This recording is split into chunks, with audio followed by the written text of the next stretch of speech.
With the launch of Season 4 in Apex Legends, we've seen some balance changes affecting both the R99 and the Prowler.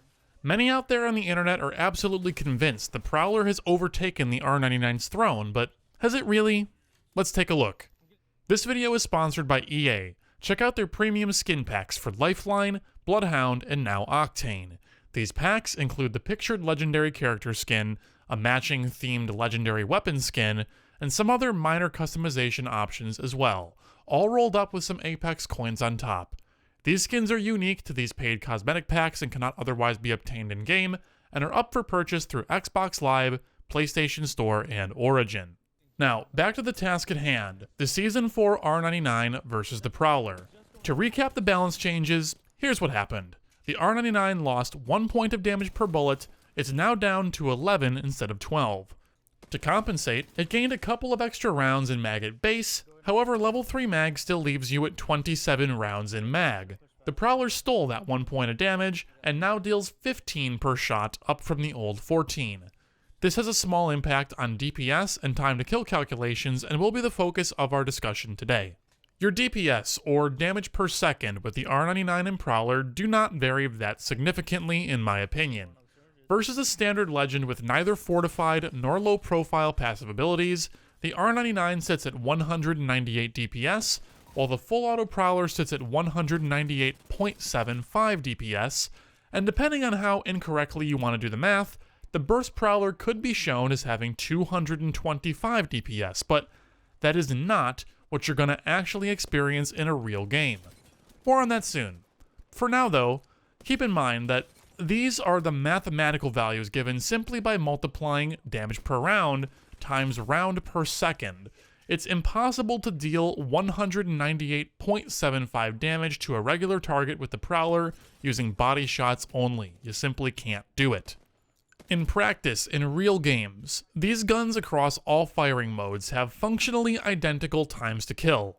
You will never realistically tell a difference between either of these guns in either firing mode in terms of body shot damage output, assuming 100% accuracy and neither leg nor headshots.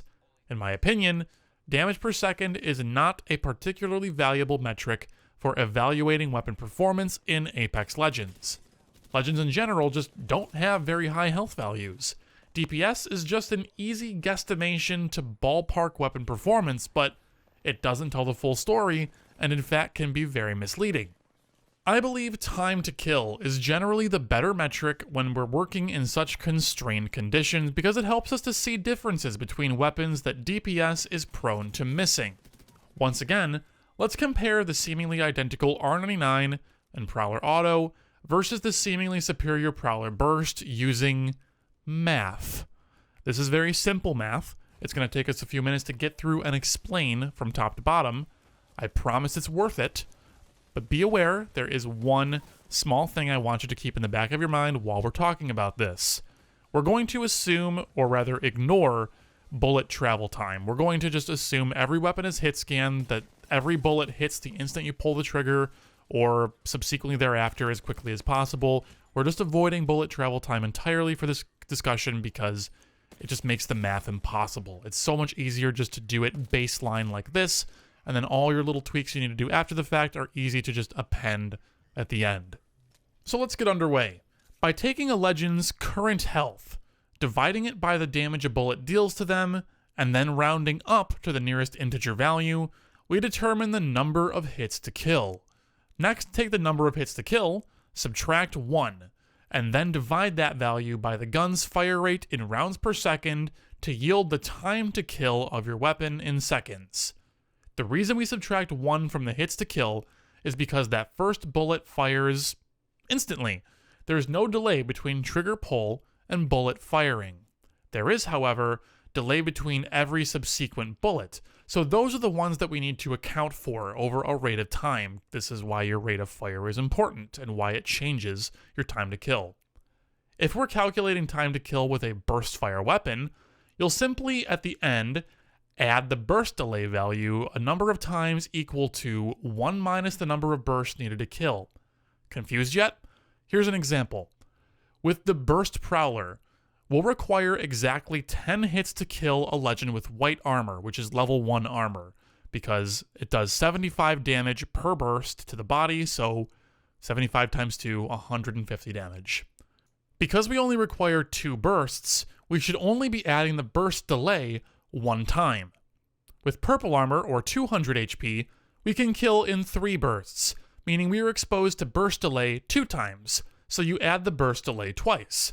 In this case, the Prowler's burst delay is 200 milliseconds, or 0.2 seconds. Now, with all that math out of the way, let's take a look at this nice spreadsheet that I've made, or rather stolen and repurposed, and have a look at the time to kill values across all of these weapons. Gamers love spreadsheets, right? I'm sure you do. So what can we conclude from this table? The largest differences in TTK occur versus level 1 and level 2 armor, with the results flipping on their heads. Prowler Burst is best versus level 1 armor and worse versus level 2 armor in this demonstration. This is the weakness of burst delay shining through. Comparing the R99 to the Prowler Auto, the biggest difference in their time to kill is about 50 milliseconds, when nobody has any armor. But really, how often are you ever going to be in that exact fight? How often are you going to play a neutral damage legend like Bloodhound, land on a Prowler with a select fire, and then fight another Bloodhound with an R99 and also no armor? Let's say that you are in that fight somehow, and you both fire at each other at the exact same time with 100% body shot accuracy. Okay, sure, the Prowler wins 100% of the time by 50 milliseconds, but that's not the real world. None of that is the real world. What if the legends change and we introduce low profile or fortified? What if you get 30% accuracy in your first mag? What if you have 70 ping and your opponent has 2 because they live right next door to the data center? What if your TV has more input lag than their monitor? What if you have a wireless peripheral that adds some input lag to what you're doing compared to a wired equivalent? What if your monitor uses VSync? Is it a full moon? Have you told your parents you love them today? We can sit and obsess over these stats and these questions all day long, but my message here today is quite frankly not to tell you which gun is most superior based upon a 50 millisecond difference. My message here is that by understanding all of these statistics of how your guns work and what influences the game at this small of a scale, it suddenly starts to just not matter anywhere near as much. Sure, it may start to be a factor when we're talking tournament grand finals levels of competition, where players can be expected to have nearly perfect aim, nearly perfect reaction time, nearly perfect peripherals, etc. But when we're talking about average players, even all the way up to masters players, my message to you all is to stop worrying about this stuff. There is so much else you can do to improve your game and improve your chances of winning fights that do not rely on whether or not your Prowler has a select fire on it or not.